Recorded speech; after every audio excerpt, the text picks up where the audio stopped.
I'm your trusted host, Shaquille Johnson. Today we have some special guests, the co-creators of Understated. We have Kwame&Ken, and they have a dedicated following on Facebook. They believe in helping people understand more about the entertainment industry and how the culture influences music, while the music influences culture. How are you guys today? Good. Yeah, thank you. Thanks. Much appreciated. Actually, what we should do, because people probably get confused, despite having mentioned our real name on the show when we do Understated, I usually refer to myself as Deja Wonder, and Ken does. His name is Kenwall. This is in reference to my previous YouTube channel and Ken's current gaming channel. Mm-hmm. Yeah. Okay. Yeah. So today we're going to be talking about the certain topics of what's going on in today's time throughout the world, especially in the Atlantic region, with the whole post-COVID situation, especially with what's going on with our government, what's going on in the entertainment industry itself, the abundance of changes of what's to come right now, and how there's a lot of speculation and anticipation coming. So these two content creators, we're going to have them today talk about just those simple topics. But first, let's have the two content creators tell you more about who they are and how they came to be with Understated. We can start off with you, Ken. Yep. As you guys already know, my name is Ken. My main channel, first and foremost, I love gaming. I have a YouTube channel dedicated to gaming with about 144 subscribers. I'm working through that. I'm trying to, when it's all said and done, trying to break through and actually work in the gaming industry. Right now I'm in college, but with gaming, I also love music. So that's how this show has come about. Just me and my brother talking about music 24/7, because that's what we usually do with all kinds of stuff, games, anything entertainment. We usually just talk about it. So yeah, that's pretty much what I'm into and what I'm about. All right, very interesting. And for Kwame himself, So my backstory is pretty much got into the content creation game after Ken started back in about 2015. Then floating about trying to figure out exactly what I wanted to do. So I tried out a few different things, but the one thing that did stick from that journey was me and Ken doing Understated. Because, we would do our research, look into things, and it just kind of intrigued us. It helped get us further into looking at what's going on in the music industry, and there were a lot of questions that we had that we didn't have the answers to about what was going on within the industry of hip hop and R&B over the last few years. So looking into it and discussing it, we found out a lot of stuff, and we just have, I think, a lot of common sense opinions on the way things are going, and we try to bring that to our discussions about those things. Okay, right on. All right. And thank you for having us on, by the way. Yeah. You're very welcome, guys. And we really appreciate you for coming on as well and joining us on the show today. Okay, just a second. So today, one of the... Not this serious. It's just early in the morning. Yeah. It is an early morning time. And you'd be surprised too if a lot of people now there. I think is at least for the past week or two now, since the situation of where some sort of graphic content was going viral on YouTube, where this one person was tackled by the police officers, and several police officers apparently now today updated, where they have escalated the situation where things could have panned out differently. But unfortunately, it didn't, and it cost the life of the young man. the young black man himself. And a lot of people in the nation of the United States are like crying in pain about the unjust and how someone was taken down in an unjustified manner where they plead for their life, they plead for their parent, and they couldn't come to they couldn't come to terms of doing anything. And they unfortunately was taken away from this world, where now that one person was charged with a third-degree murder, which a lot of people still find unsatisfactory to what happened. And it's such a thing where persons in them are still seeking justice of what happened to the other several cops who also took place of what was going on. And now everything has gone to even more higher like a higher escalation where you have all sorts of like riots, you have like some protests, peaceful protests. It's being in the mix. Media itself is reporting about it. They're also a part of it in some place, and the police now are getting more aggressive on their protests. What do you think of how the situation is being handled on both ends now? So I just want to speak to that. So I'll give you the updates on that situation. So the police officers that were involved in that situation, where one police officer put his knee on the neck of victim for 8 minutes and 46 seconds while he screamed out, "I can't breathe," and begged for his mother, while 3 other police officers held him down while the 4th had his knee on his neck. Now, as of today, that officer who had his knee on his neck, his charges have gone from 3rd degree to 2nd degree. And the 3 other officers that were involved, they've been arrested as well. So that is the most recent of updates. And the victim, he was buried back in his hometown of Houston as of yesterday. And protests that have been happening, for the most part, which have been peaceful, the media has focused on the looting, I think, to a degree, because part of it is the destruction, the sensationalism of it. But there have been a lot of peaceful protests. And one of the benefits of social media today is that you can see that not only have there been peaceful protests, but you've seen the response of police across the country in their response to those protests. So yes, you have pockets where you see the police listening. You have pockets where you see the police walking side by side with the protesters, praying with the protesters. But at the same time, on social media, you also see how the police are tear gassing protesters, pepper spraying them, hitting them with batons out of nowhere. So I think right now we're seeing the American police system in all forms right now, and the world can see it. So that's where we're at. And there's a real opportunity for change in regards to that system. Yes. I see. So then my thing of it then as well as to where, like, is there like any sort of like interview or statements from there and of what's going on? Like a lot of people aren't even trying to talk about, like, I'm sure like there can't be like all the police or even such a majority completely all for it. Because I've seen some of the videos recently now, just about like yesterday, and some of them are like so aggressive now, since of what's happening with what the President Trump was stating about getting the National Guard. Yes, National Guard. National Guard, and now he's threatening to bring in the military, and we have seen, militarized personnel on the streets from time to time, especially in DC. I see. So my thing is just to why is it that we haven't got any statements or interviews or anyone interviewing or putting out statements from that side, the police officers, of what's going on?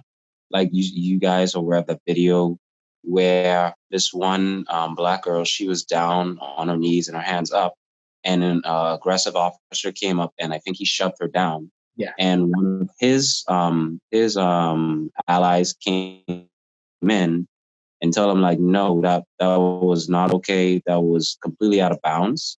Yeah, and she reprimanded him for what he's doing. Officer told him to back off and said it wasn't okay. Right. Did anyone ever got like a statement from her or anything, or was any update on that, or does it seem to be some even internal affairs of what's going on a little bit? Have there been? I don't know if there was an official. Not from like the cops at the protests. Not those cops. I wouldn't say. Right. Yeah, you see, they have like on the news, they'll interview different like police chiefs. Yeah. Area, but I don't know if individual cops are being interviewed for their perspective on what's going on. Usually, there's one person that's a figurehead that gets the opportunity to speak to the news, from what I've seen. Basically, that's what I'm saying as well. And then now everything has kind of gone to an escalation where it's become like a whole movement. People have gone from where they're peacefully protesting about it. There are some just going on now in the whole process. How did you just mention how from that cop being charged 3rd degree to 2nd degree murder, everyone's still wanting to push it to where it can go 1st degree, because that pretty much is what it was on video. And how now it's gone to where they're looting. Like, what do you think of people who just started looting now? Like, is that still even about the whole movement? Is it just something else? So it's like two things. So first of all, it's been confirmed some of the looting has been like staged. Like some groups coming from the outside just to loot. And then two, it's like it's at the point where a lot of like our voices aren't being heard. So people are frustrated.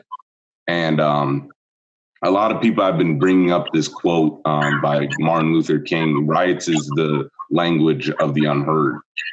So it's a big just frustration. We haven't been getting justice at all. And it's kind of like, yo, if you want this to stop, if you want the riots to stop, then you guys got to bring about change. Like it's at the point where people are just tired of being tired of this. Yes. But at the same time, what they don't show you is like, well, they do, but a lot of they were trying to pivot the agenda to these riots and looting, but a lot of people just have been there's just been too many peaceful protests to kind of bring in the riots and stuff. But like what Kwame said, the media was focusing on the riots and the looting because it's more buzz, it's more attention, it's more attractive news. But that's kind of what the riots have been about. And what I want to touch on for the last thing in regards to looting, it is I don't think anybody tries to say looting is the absolute right thing to do. I mean, at the end of the day, you are destroying property and stealing. But I liken it to a situation where you are being attacked consistently and you're fighting for your life. In those situations, I don't think anybody in their right mind would tell you how to react when you're being attacked. Like, there's no right way to react when you're being attacked from all sides. And this is happening in a system that pretends that it doesn't understand why you're screaming. So when you have the destruction, and that's what looting is, it's literally destruction of the way that society has set things up. It is the direct consequence of being attacked. It's like war. You don't get to decide what places get destroyed and what doesn't.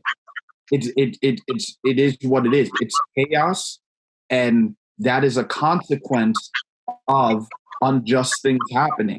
You know, like if you're at war with something, there's just going to be casualties and things are going to be destroyed. And that's not a right or wrong thing. We just know historically that is the result of it. So it's like, if you don't want war, if you don't want destruction, then do right by people in the first place. And you don't get those things. But it's a system that doesn't do right and wants to look at why people are upset, opposed to like looking at the consequence of that anger instead of focusing on why they're angry in the first place. So, yeah. Right. And then for that though, it's like with so much of them though, it's like I've seen them robbed a lot of like mom and pop stores. They're burning down buildings and everything. Like, is that even for even if their voice aren't being heard? Don't you think there's like other ways that they can get their voice heard aside from resorting to that kind of violence where you burn down someone's house or liquor store or some sort of business? Now they're out of business. Now they probably can't feed their family. Like, how is anything like that even just? Like, is that even right? Like, is that even still about even the George Floyd like whole thing? I don't know if you'd even want that. Yeah. So I'll tackle that question too. So it goes back to what I was saying. It's like you don't get to decide. None of us get to decide how people react to killing, right? So it is the unintended consequences of these sorts of systemic problems. So yes, you're absolutely right. It's like these people whose businesses get destroyed, their livelihood is impacted by that. But in a way, these are the unintended positive consequences of that. So when you have businesses destroyed, when you have people's lives that wouldn't normally be affected by it, because the George Floyd incident happened in Minneapolis, but places are getting destroyed or looted all over the United States. What it sends a message that if the United States justice system does not protect Black people and does not protect their lives, then as a result, businesses will get destroyed. Money will be lost. Money will be taken out of people's hands. And if you don't want this to happen again, then we suggest you have a justice system that A, treats Black people more fairly, B, respects their lives, and C, addresses the fact that police get away with killing Black people, unarmed Black people all the time. So it's like if you don't want problems X, Y, and Z to happen, which is the looting and small businesses being destroyed, then address problem A, which is police brutality, police getting away with killing Black people all the time unjustly. It's like you can't focus on X, Y, Z without focusing on A, B, C. And that's kind of where this is. It's like we all want to focus on the end of the story, but we don't want to focus on the beginning and how we got there. So yeah, it's not necessarily right or wrong, but it is a process. It is a flow to where we are right now. We have to start at the beginning.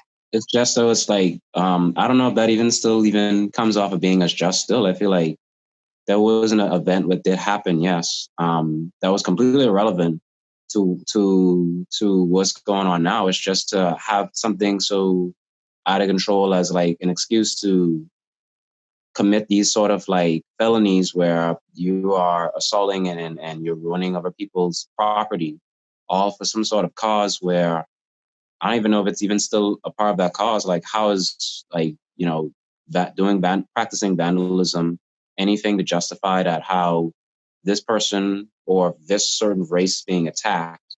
And I want to get my point across by start burning these sort of things down to people who you know what I'm saying, who isn't really even part of the problem, where they're being victimized and losing all their property. They're losing like the thing that some of them help to actually try and keep themselves stable on. They've already lost so much throughout the whole lockdown. And I get that. Yeah, I get that. But here's the thing. Like in the US, like I said, it's just there's like 5 stages of grief. We're angry right now. And like we always said, looting isn't good, but it's gotten to this point because it's just been being ignored, and we've tried the peaceful way, and it hasn't. A lot of these guys haven't been convicted. once the rioting have gotten this bad, you got to look at it this way. Look what's happened. He went from 3rd degree to 2nd degree, and all the officers got tried. All four of them now.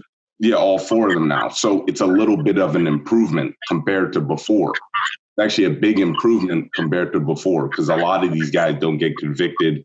It takes a very long time for them to actually get arrested. Mm-hmm. So sometimes you got to take the good with the bad. It's gotten to this point. I agree. I think it's just, to sum this up, it is the philosophical question of, does the ends justify the means? It's like, could we have gotten where we are now with just peaceful protests? Probably not, because we've done that before and it didn't result in where we are. It is because of, granted, selfish actions of destroying and looting that has resulted in this, because we may not be having this conversation right now without it. It is the looting, it is the rioting, it is, in addition to the peaceful protest, that has gotten us to the point where everybody's questioning, what is the right thing to do? What is the wrong thing to do? And all of those things are right because they've led to where we are right now. So I don't think we would be where we are without the peaceful protests. I don't think we'd be where we are right now without the rioting and the looting. Mm-hmm. It's a delicate balance where all 3 are needed to get where we are today at this moment. Now, just due to that incident, we have where, again, the police are much more aggressive, where now they're throwing a lot of like tear gas. So I've heard through reports, allegedly. Some stuff where now they're assaulting more of the persons and more protesting. Yeah. Where like some of them will actually even try and attack the police now too. And maybe even try and get involved physically when a police may come after them as being so aggressive that they want to try and intervene, which they don't have any rights to necessarily, without violating some sort of like law policy where you can't really do that to police, because then now you're actually practicing assault and now you're being an accomplice of what they're doing, right? Like, you've seen those videos? Yeah. It's escalated like that. We've seen the videos, but again, like I said, we always have to go back to the beginning and not focus on the end. The police would be more respected if they weren't doing what they were doing, right? It's like, you want it in a weird way. That's I think there's a love affair with police, especially in this country, for certain groups, for certain groups, whereby they look at the police as absolute authority and they are not to be questioned. And because of that, they turn a blind eye to their actions. So you have people peacefully protesting, but the police decide, at any moment, it's okay to tear gas them. It's okay to hit them with batons. Yeah, just like with the 60s. What do you expect people to do? Just sit there and take it? Or because attacking the police would be assault, when the police are assaulting you, they are the rights that they're supposed to be protecting for you, they are consistently violating that. And based on the United States law, you're just supposed to take it. Why? People are at that point, black, white, whatever creed you are at the point where they're like, this doesn't make any sense. I have every right to live. I have every right to defend myself and protect myself because you won't do it for me. So they're going to attack the people that are failing to protect them after those people fail to protect them, you know? So then the two things of that, right, Kwame? So then for them, what's going on now, because of that situation, a lot of them are getting locked up now. Like a lot of the citizens, a lot of persons who are protesting. And we're hearing about with, I think a lot of celebrities now, they're actually doing like a whole bail campaign for them, which is pretty good. We'll cover that in just a moment. But I want to talk about like how, so them doing that, right? And all these people are getting locked up. So what is this going to be a thing that's regular between the police now, where they're going to be having a lot of persons get convicted, thrown in prison. Now, for some who, again, maybe not be those type of police officers where, oh, no, I'm not that racist kind, right? But you are crowded in where you're a police officer some will take assumption that you are a part of that. Where like, what? Now my new job is I've got to go out there.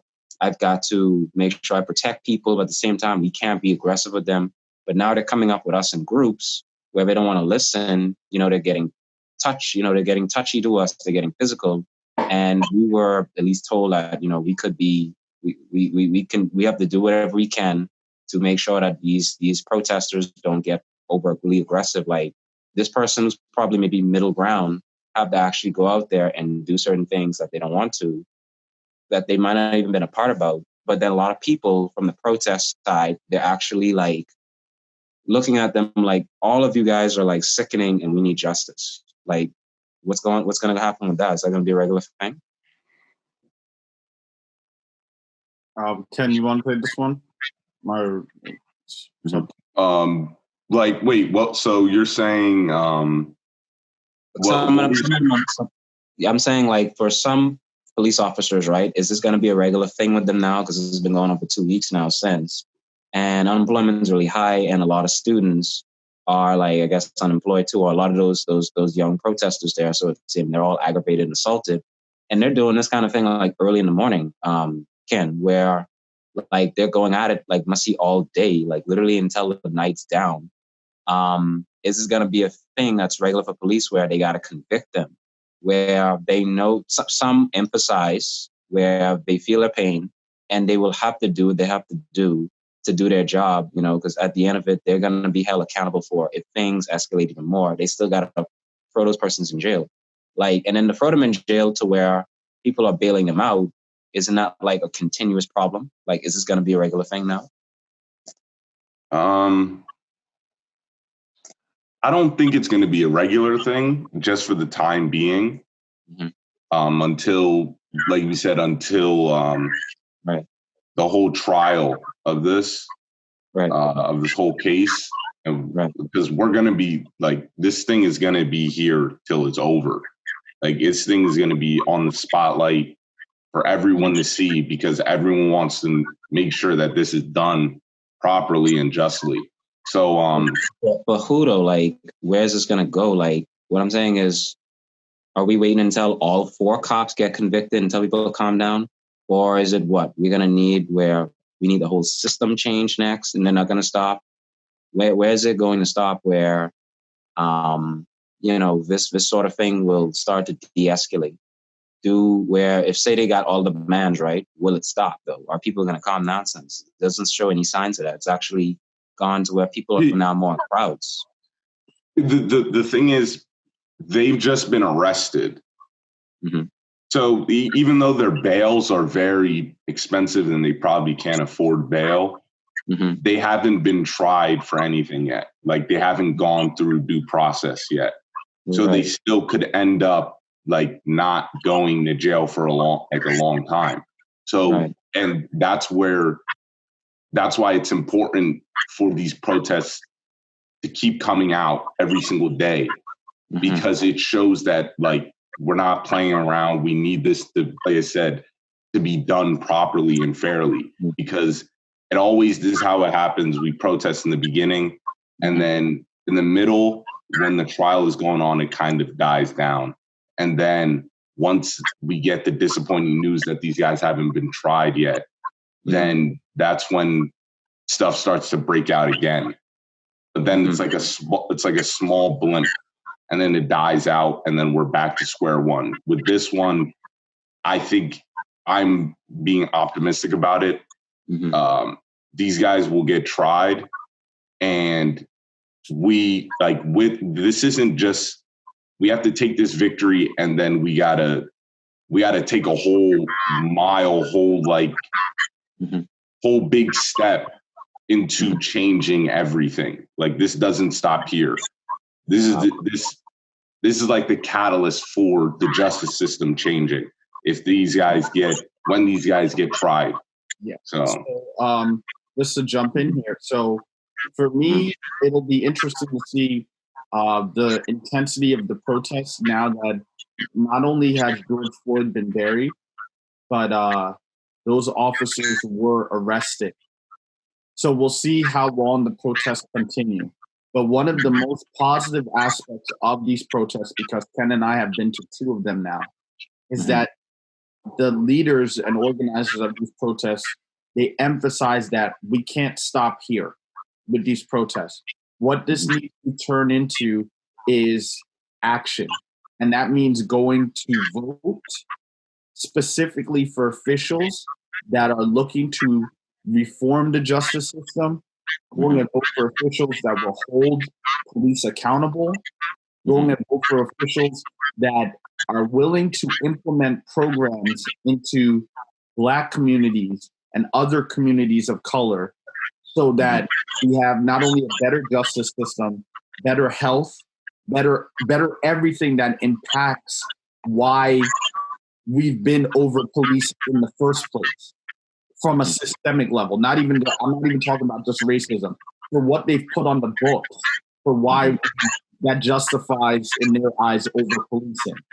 The focus is taking political action to impact our environment for the better.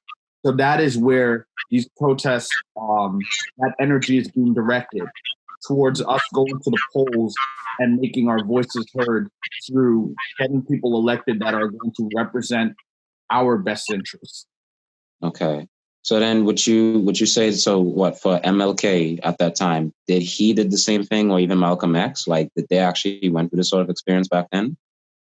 So for them, particularly towards the end of their lives, Martin Luther King started focusing on more so not discounting what was going on with the Black movement, but focusing on galvanizing poor people to address how this country was implementing and continuing policies that kept them impoverished, which led to the issues that they were facing all of the time.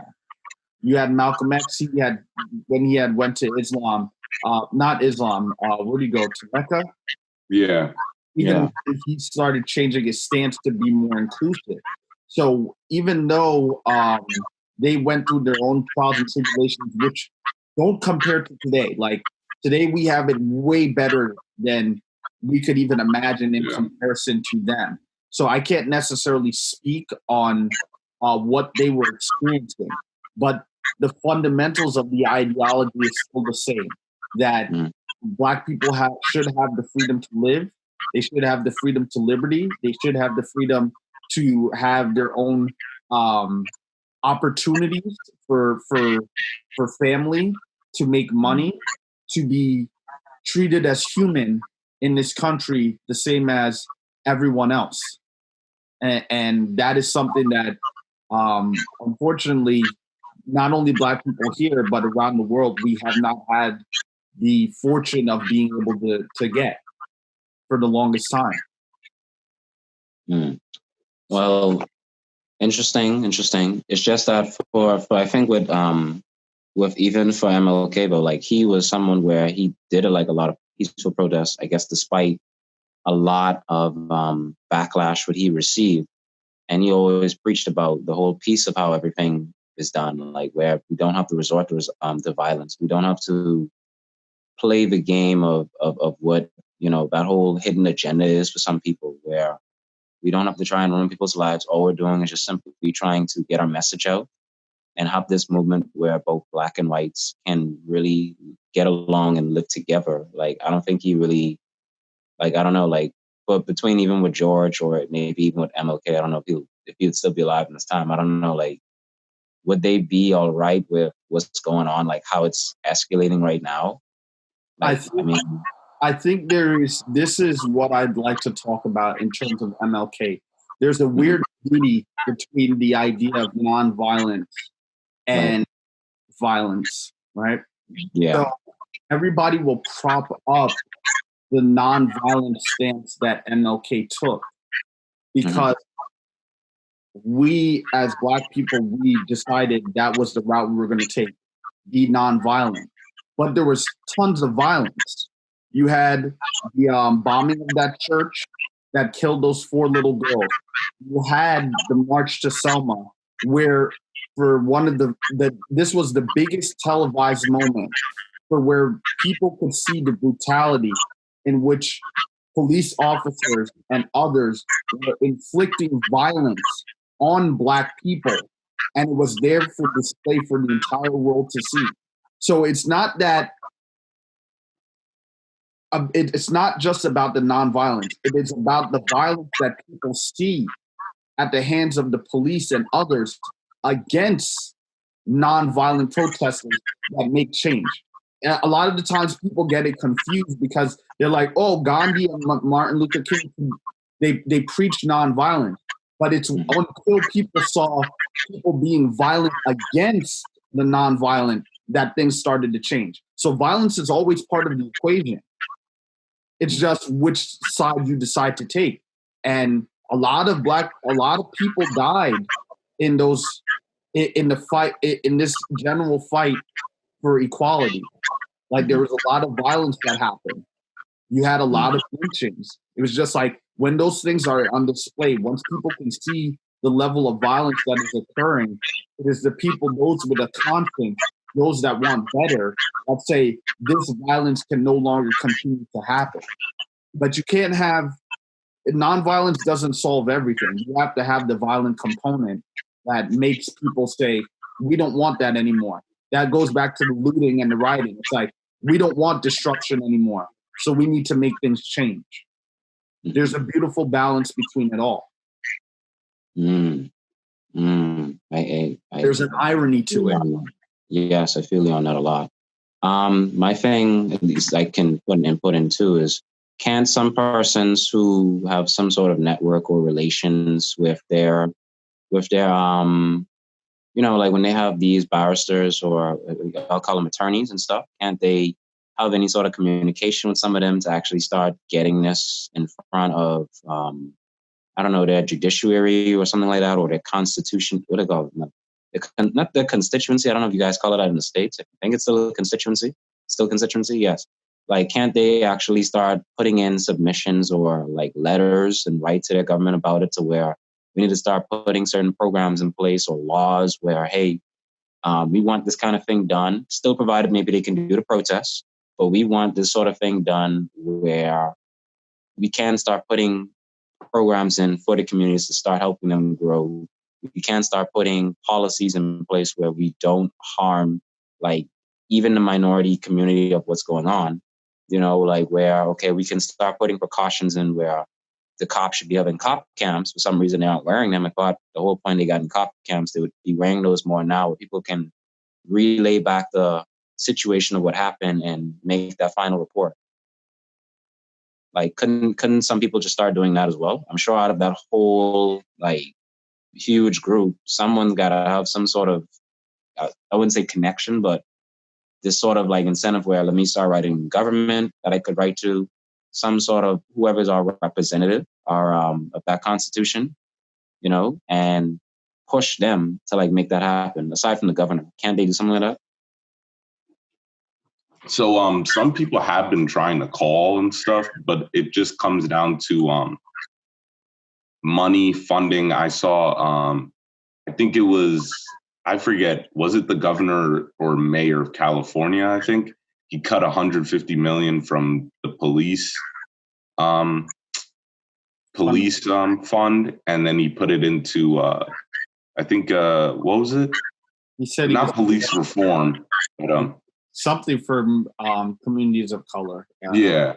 So there's like actions like that, but I think we need to find a better way, because we haven't really been seeing change with certain stuff like that.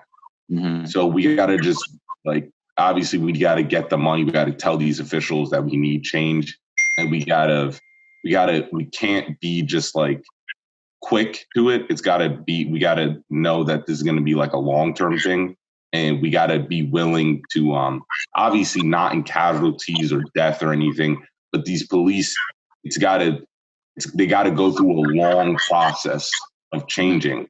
Like, they got to go through long training. They got to keep trying and failing. Like, they got to go through it. That's what I'm expecting. Like, they really got to go through it.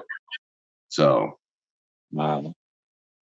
I'll say. So where can they start? Well, let's say not the police, right? Let's say with kids or something, or I don't know, or a certain system where most people use their time up, like in school. Where can they start say, hey, if you had an opportunity to write to either that governor or whoever's your representative in that constituency, what can you, and they're willing to look into it, what would you say to them that they can start with, and where I think you can start here in making that change to start impacting the community for the better? What would you guys, either one of you two, would say, for that message to them? The message is to who? The police or the representative of their constituency, or the mayor or governor? Like, if they're willing to look into it and say we can tackle them, they're considering it, right? They just want where do you think we should start? Like, if they were to ask either you two.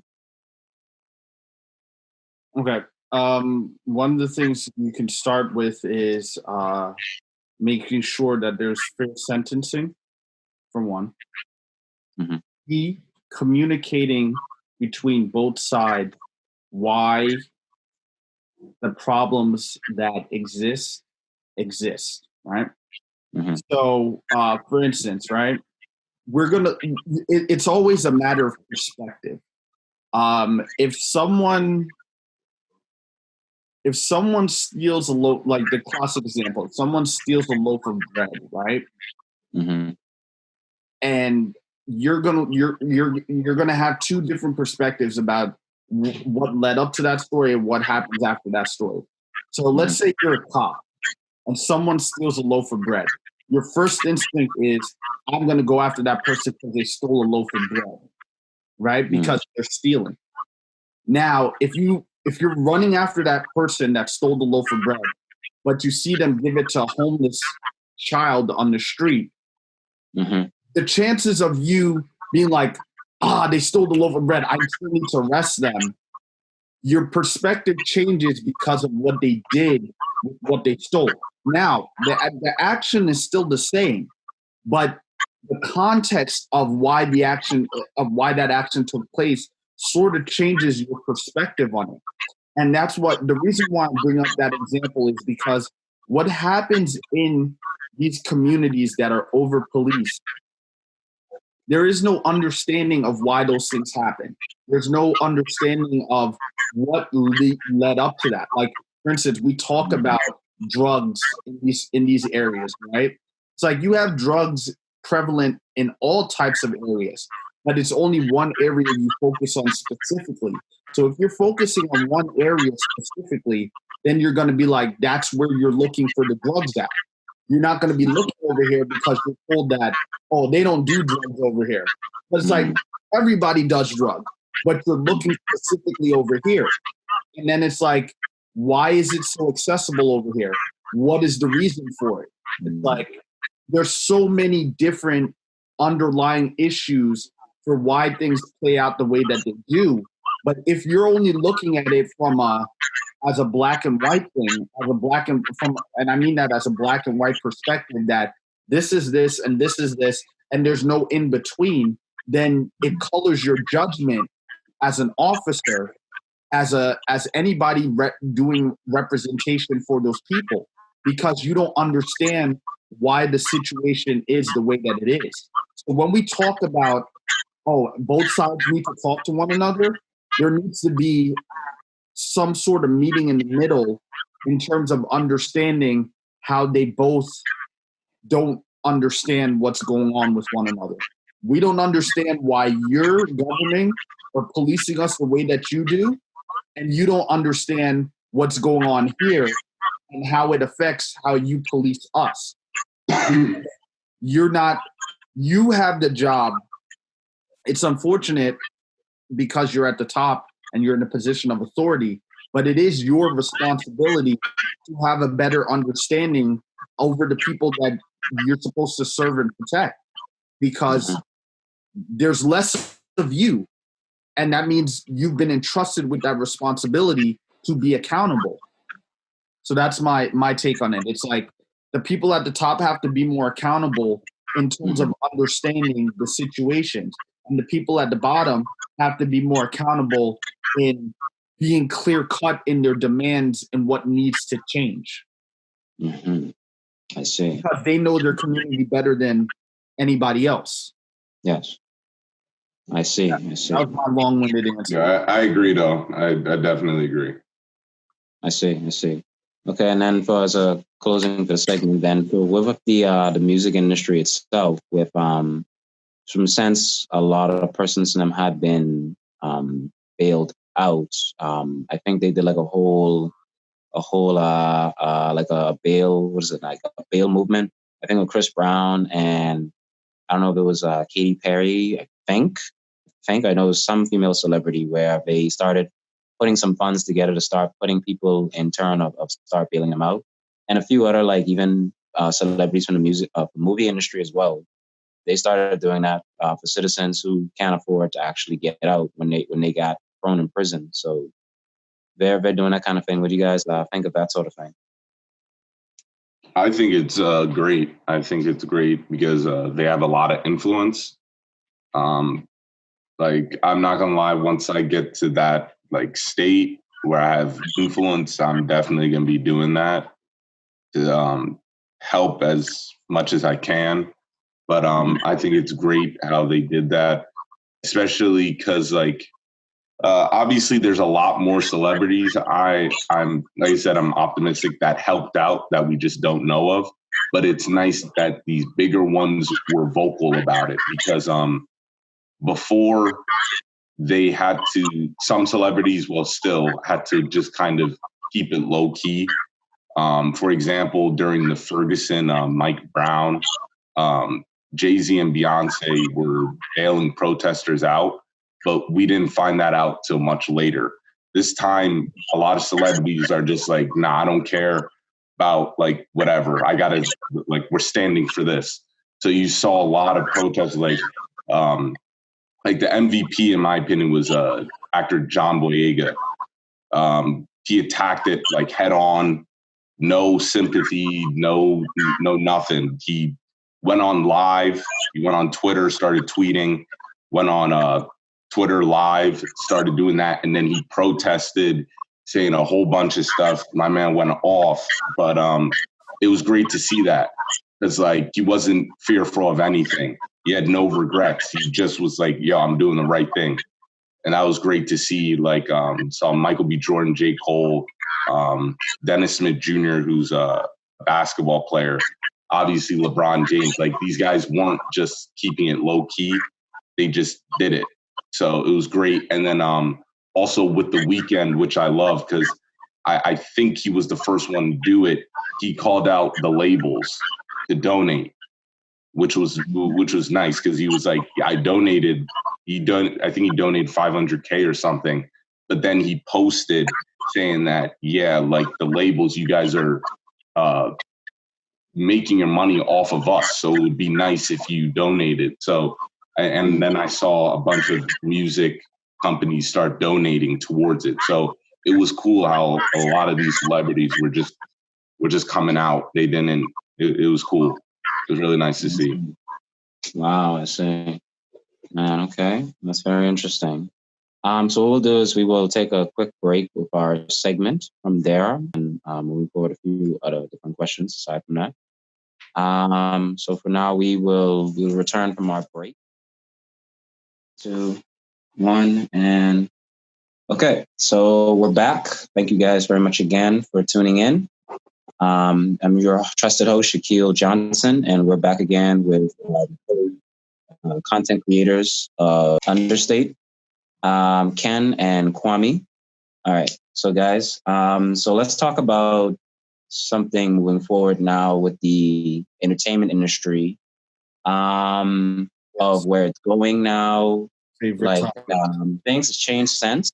We understand where people in them they're no longer really using CDs and stuff like that, like long past that, just about a couple of years ago. We've now moved to where instead of downloading now, people are doing a thing where now we just streaming the music content. It could be virtually like over 50 million, that kind of thing. Where do you see for like, if someone wants to like, hey, I feel like I need to make music or that kind of thing, where do you see for you guys on how that person can go about that sort of route, especially when it comes to like, watching you guys and everything? So how did they get popular? Like, or get their music how heard? how would they get started on just, getting in the industry itself? Like, what was it for you guys? Putting their music right now, putting their music on TikTok. Yeah. TikTok. Really? TikTok platform. Yeah. Wow. Interesting. The reason why is because it is a greater opportunity to spread your music amongst kids looking to do challenges, which end up spreading all over the world anyways. So using TikTok would be one of the quickest ways to help because what ends up happening is, let's say your song isn't known. If you can get people to do challenges to it or do something with that song, people will eventually end up looking up that song for them to do the challenges too. And most likely they'll in turn end up looking for your song on a platform like Spotify or SoundCloud. So first you need to have your song up so people can find it, but then also making sure that people are listening to it somehow, some way on TikTok is one of the fastest ways I think you could blow up right now. And then you gotta have your social media presence down. Because this day and age, it's kind of dictating how popular an artist is.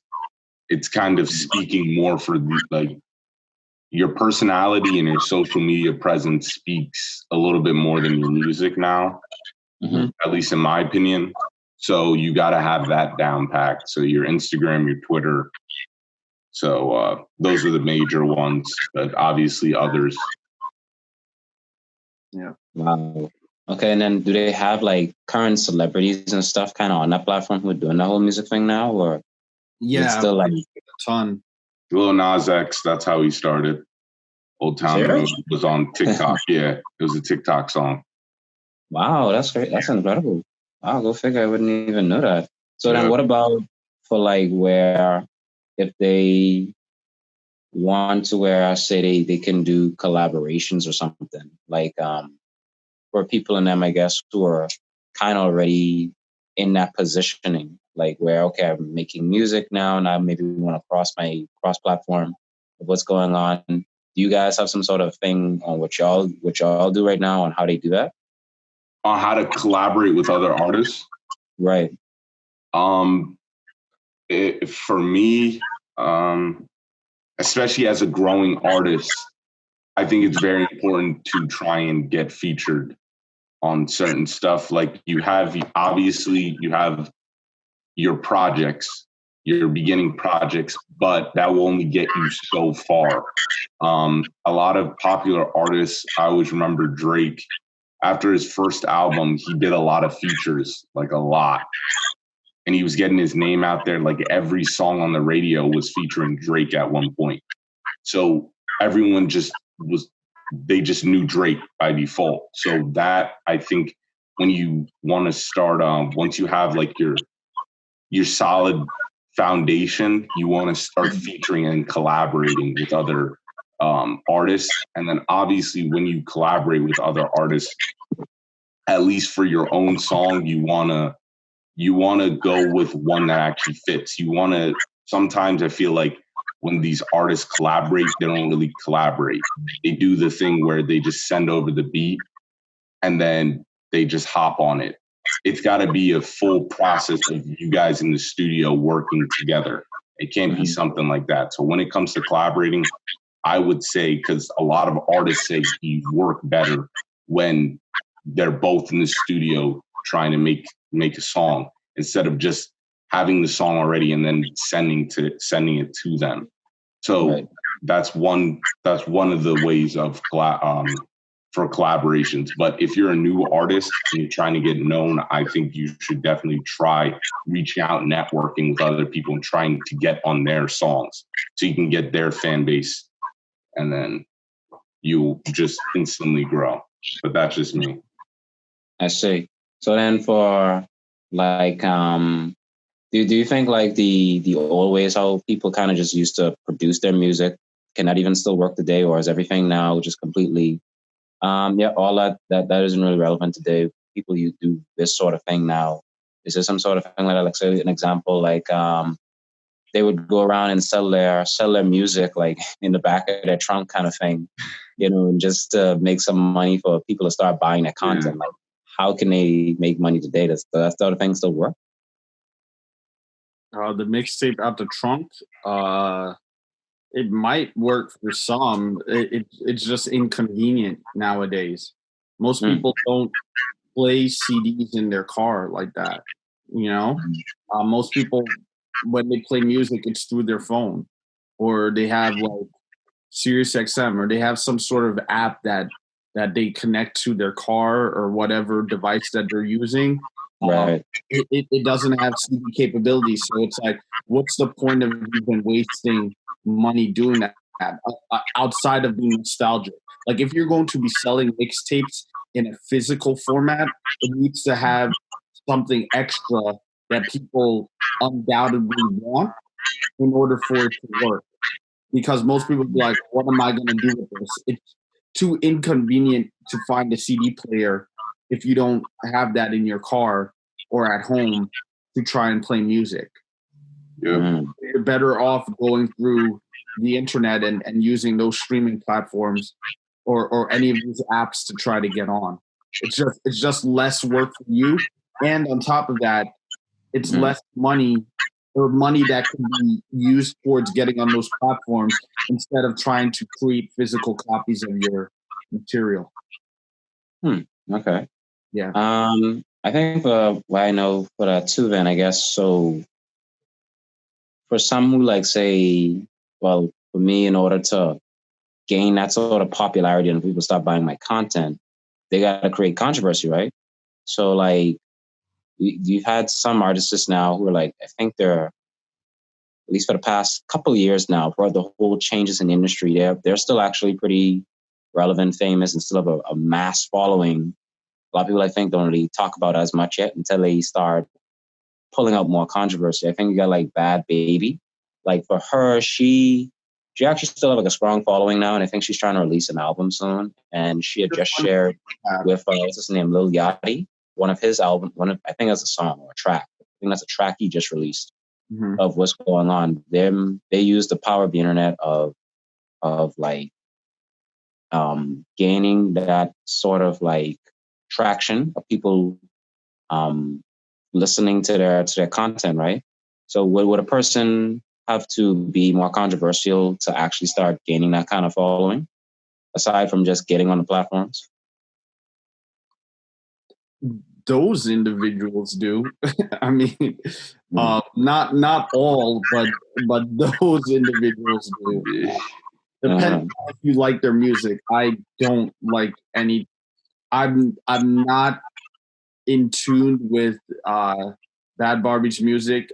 I know about her because of social media, and that started with that Dr. Phil video. But in terms of knowing about, every now and then you see her pop up on one of the social media platforms for something that's not necessarily positive. It's controversial. Yachty, his music, there's a lot to be desired. So I get the collaboration from his part, because it's like her name generates clicks, her name garners attention. So why wouldn't you want to work with someone like her? But in terms of new artists coming up, controversy is always going to sell. Okay, that's just the way our society is set up. Is that absolutely the way that you need to go? No. Is it easier? Yes. It all depends on you as a person, what you're willing to do to get to where you need to go. I think there's other ways for you to kind of slowly blow up on these platforms and gain the popularity that you're looking for. But I think it goes back to having the humility and recognizing that you're communicating with people. So to go back to what Ken was saying about collaborating with artists, if I were an upcoming rapper or artist in general, what I would do is show my love and appreciation for other artists that are currently bigger and better than me. And I would either analyze or break down their songs that I like that are my top 5. I would analyze those songs and break them down. I'd talk about them. I'd rap over the beats for those songs, ask people how I did, constantly communicating with my community and my followers to get feedback so that I improve and my following grows with that. It's like a lot of people, what they take off the table is recognizing that, yes, this is a phone, but they're also talking to people on the other side of it. And the more you focused on how do I communicate with people in real life, it'll help you in terms of what you actually produce as content to boost your music. So would that be your kind of style of going about on what you guys will be doing for Understated? Yeah. Yes, that's what one of the things is like we've been thinking about. That's what we have to do. It's like, all right, we're making a music show, but we've made this music show in a bubble, meaning we don't heavily promote it at all. The most we did was post it on Facebook, and maybe at the time when I was poorer, ran a few ads for it for like $1 a day. But we didn't really try to build a community around it. We kind of just hoped that it would form itself, and that's not the right way to do things. It's like we all have to recognize that as much as we're using a computer or a laptop or a desktop, a laptop, or a phone to communicate with people, it's still people on the other end that are seeing your stuff. And the way that you talk to them has to be genuine and speaks to them in a way that they don't just scroll past your material. Because most people, that we all have this mentality that what we do is so perfect, it's so great that people are naturally just gonna mess with it. They're just gonna rock with it. And it's like most people don't rock with things they don't know. Right. That's how they are. So it's like if you're an up and coming artist, I would suggest you try to get in contact with people the same way you would if that person was across the room from you. Wow. Okay, I see. And then what do you think for where persons them, right? Whether just starting out or say they're middle in or however, they got to worry about image now. Let's talk about that. What are they going to be doing to continue to sort of image, or is it like a brand to them where, I came out like this and people are liking and following. I got to keep that consistent. Or in order for me to expand my following, I need to come off as more controversial. What are they going to be willing to do that is like, no matter what, by any means, I need to gain more of a following in order to grow?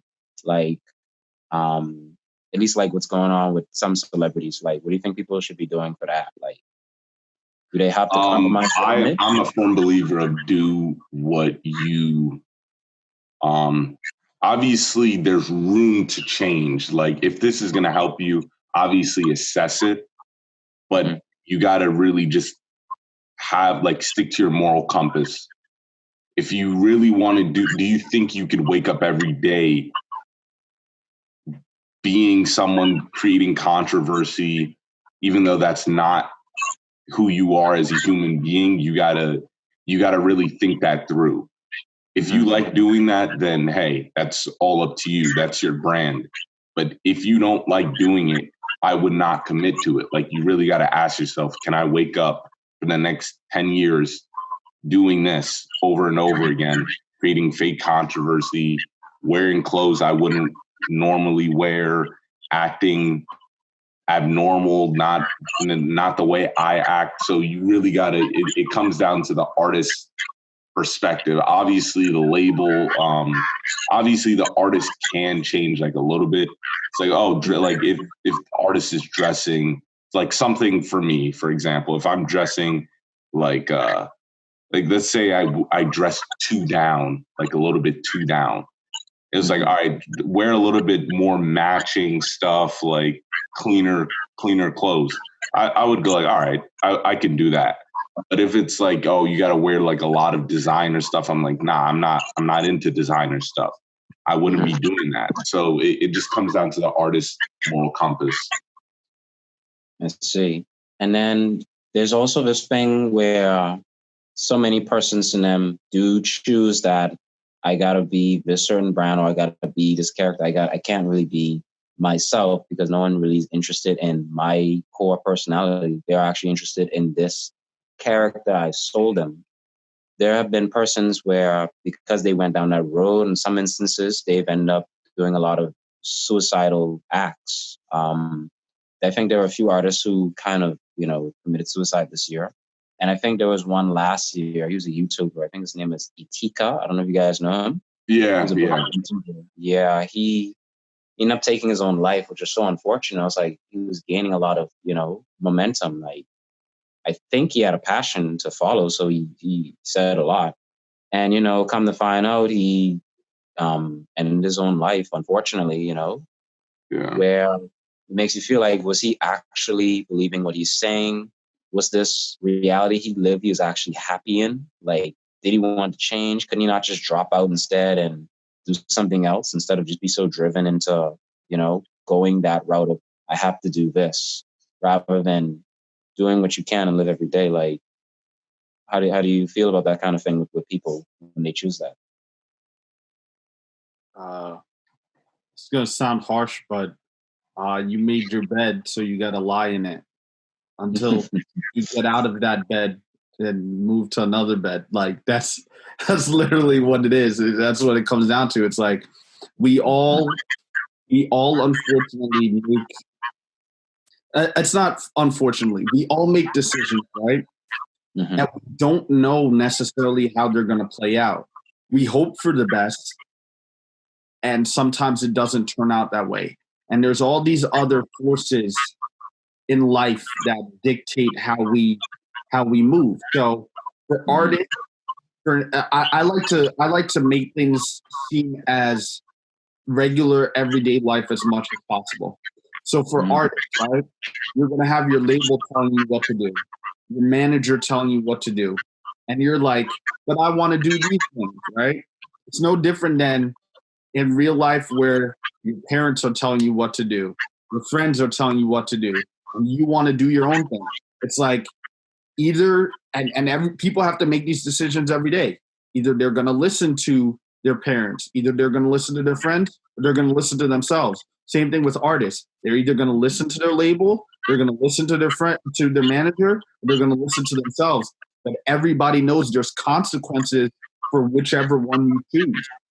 And you may not be able to see those consequences, but you have to know that whatever you decide to do, somebody's going to be unhappy with it. And it's up to you to decide which is more important to you, your happiness or their happiness, and if there's even a middle ground. Because I think people try to do like extremes. They're like, I'm either going to do this or I'm either going to do that. I think there's sometimes a place where you can meet in the middle. And it all depends on the situation. Like, it's unfortunate that these artists decided to, some artists decide to go out the way that they do, but and I'm not gonna speak to that because that's their own individual choice and preference. But I mean, it's one of those things you have to accept that whatever you decide to do, there's consequences to it. Whatever you decide to listen to, consequences to that. And you may like these consequences. You might be doing it for money. If you're trying to get money, somebody you got to listen to. If you don't want to get in trouble at home, somebody you got to listen to. So what would you say is a problem in that regards? Like, how did it get here? Is it because of social media? Or is it that they haven't talked to a friend? They don't have any genuine friend that they can talk to that relates to them? Like, how can they go about really solving this issue? Or like, down the line as they grow as better artists, even for you guys, where we don't want to end up that way, because some are solo people. They don't have a co-founder or a running buddy. Some of them are actually really solo. So what could they do when they do get to that point? So I would say keep a good team. I know it's a really simple answer, but like it's your team. You got to have a solid. It always comes back to a solid foundation. People that keep you grounded. People that challenge you around. People that give you good advice. People that give you sometimes even bad advice. It's all about like people you could trust at the end of the day, and know that you know that they have their best intention to help you out. So that will help. I know you said something about like how did it get like this, where artists doing controversy. I think it got like this because of it's like two things. Because of social media, it allowed too many people to come in. Like rap, like at least with rap, like rap has been out of all the music genres the easiest to enter. You don't have to be a poet to be a rapper. You don't have to have a monumental skill, which you should, because rap is something very hard to do. But because of social media, the gatekeepers there was no more gatekeepers. So you got a lot more people that don't have the talent that their music can speak for themselves. So in order for them to stay in the limelight, they have to do other stuff besides the music, because their music is not on par with the talented people. So that's one of the ways you can look at it, why a lot of these artists have been doing a lot of controversial stuff. Because like I said, that's why I said your social media presence has to be on point. Is for a lot of these artists nowadays, their social media presence have been carrying them instead of their music. One thing that I noticed too is I see even some celebrities don't even go on social media anymore. I think for Rihanna, she didn't really be on social media much. You have people like her music speaks for herself. Like Jennifer Lawrence as well. I think even Emma Watson and them. They don't, and I think George Clooney as well, and maybe Johnny Depp. Maybe I think I'm not getting mixed up. They like decide to actually disconnect themselves from that kind of thing. The thing is just due to so much pressure, and I think there are a few more like, or at least few younger generations now, like millennials, where we're like starting to like not stay on social media so much. I don't know if that'll catch as a trend. So that way we can actually clear the mind more and not have to worry about so much criticism from such a huge fan base that are saying, oh, I don't like your hair, or I don't like the way you look, or oh man, you used to dress down so great, now you're so ugh. And then when like I used to like your old work, now you gone mainstream. So much they got to deal with where now they have to disconnect themselves or not be on social media as much anymore. Like, do you guys see yourself going that sort of route in the future, or? Nah, we embrace the hate. Yeah, like we look forward to it. Wow. Because I get a lot of people that disagree with me in my gaming channel, so I'm used to a lot of people just talking. Yeah, I don't mind it. I don't mind it at all. I know they're wrong at the end of the day. If you're not, I think it's interesting because just the way that I am, I'm a person that likes to start fights with people, but with people that I know for fun, right? I think the same would be for us when it comes to social media presence, because first of all, we understand that there is a troll culture that is part of social media in the first place. So if you're getting social media and you don't understand that, then I think you should take a break from social media and go and research that, because a lot of people just do things and write stuff just to write things, and they're negative just for the purpose of being trolls, or they're it says more about them than it says about you, right? Yeah. So people need to recognize that there's a negative part of social media that they need to just be able to flat out take in and ignore. That ultimately, at the end of the day, a lot of the people that comment on your stuff don't know you at all. Like, they really have no idea. And so many people are willing to express opinion without reading more than a headline about you. Mm-hmm. You have to be able to take the good with the bad, but also recognize that there's a lot of bad that has absolutely nothing to do with you or whatever you're saying. Mm-hmm. Yeah. And then just go from there. Like, and just fight lies with the truth. I think that's what more people on social media need to do. If something's not true, come out and say it and learn how to explain it properly. Like, it's just really, like, the truth is always, for the most part, going to be on your side. And oddly enough, most people think that the lie is the most important thing to uphold, when the truth is the thing that's the unlock. It's the thing that makes everybody kind of forgive you. It's weird.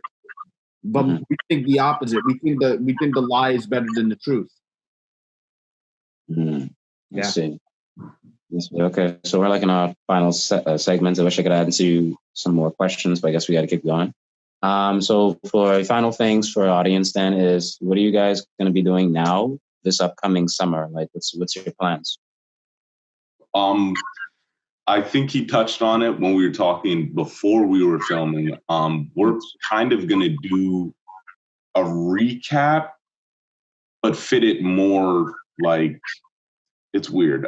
So let me just say, the first episode we're going to do this weekend is the state of music, of hip hop specifically, the state we're in right now.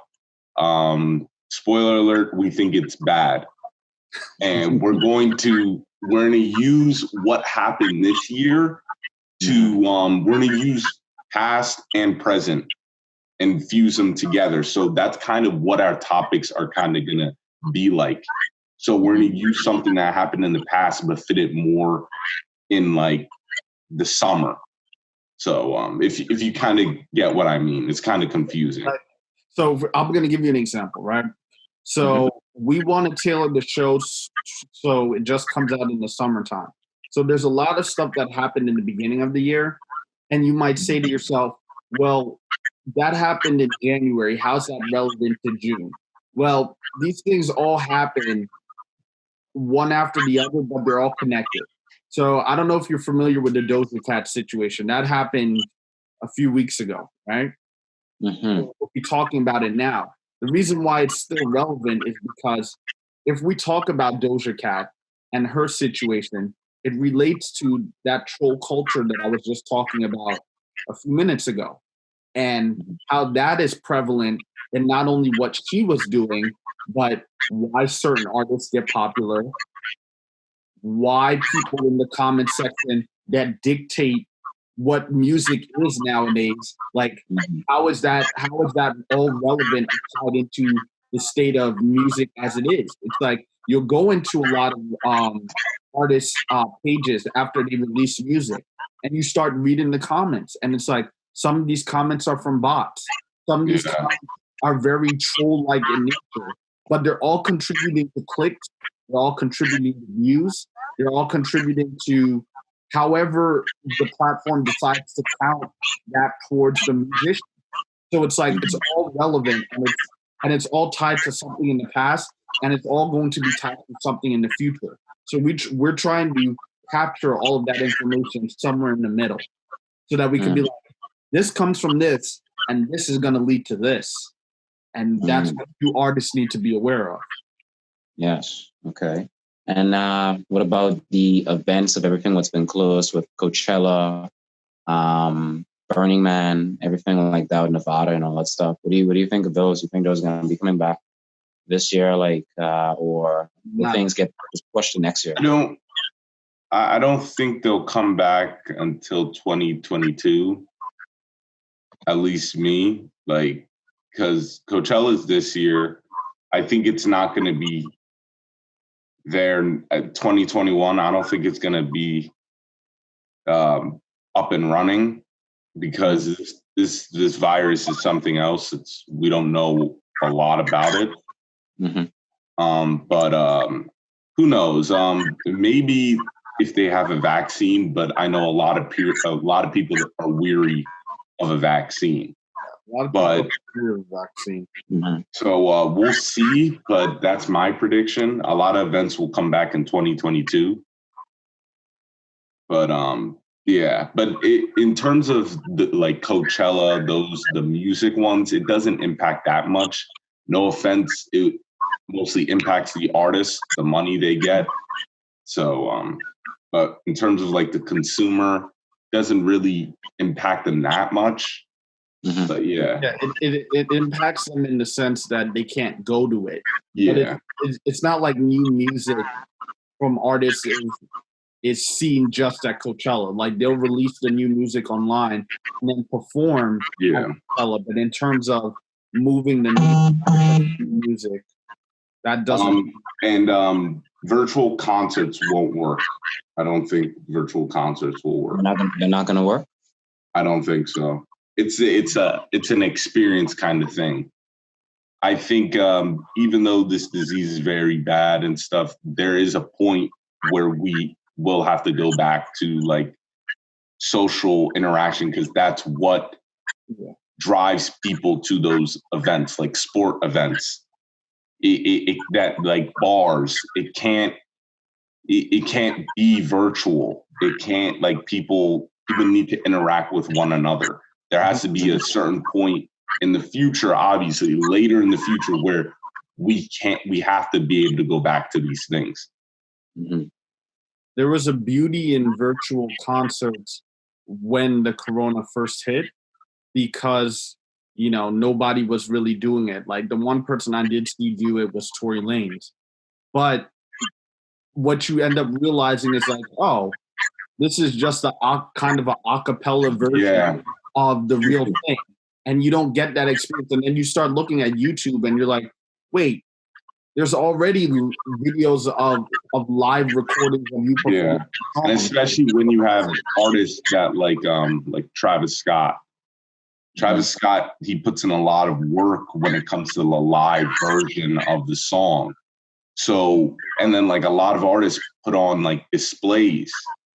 Like was it Migos with the flying car on the, I forget what it was. I am not too sure. I heard something of that. Or was it Drake? Sure. I forget. But it was one of them. Drake with the flying car. Yeah. But you have like displays and stuff. Like you don't get that. Like Coachella, there's other stuff going on in Coachella. So it's like it's mostly about the music, but there's booths, there's stands, there's pool parties, there's a whole bunch of stuff. So the experience. Yeah. I see. Well, I think that's all the time we have for right now, guys. I really appreciate you guys coming on the show. This was great. Thank you. Thank you as well. We will leave the links in the description of your show. We'll leave the links below to Understated. We are understated, but we are underrated. Like, we have our guests here, Kwame&Ken. Thank you guys so much again for joining the show. And we'll be looking forward to continue connecting in the future. Because we'll leave the links below for our audience to check out and hit you guys up. Thank you so much again for joining. Yeah, no problem. Thank you. Thank you. Yeah.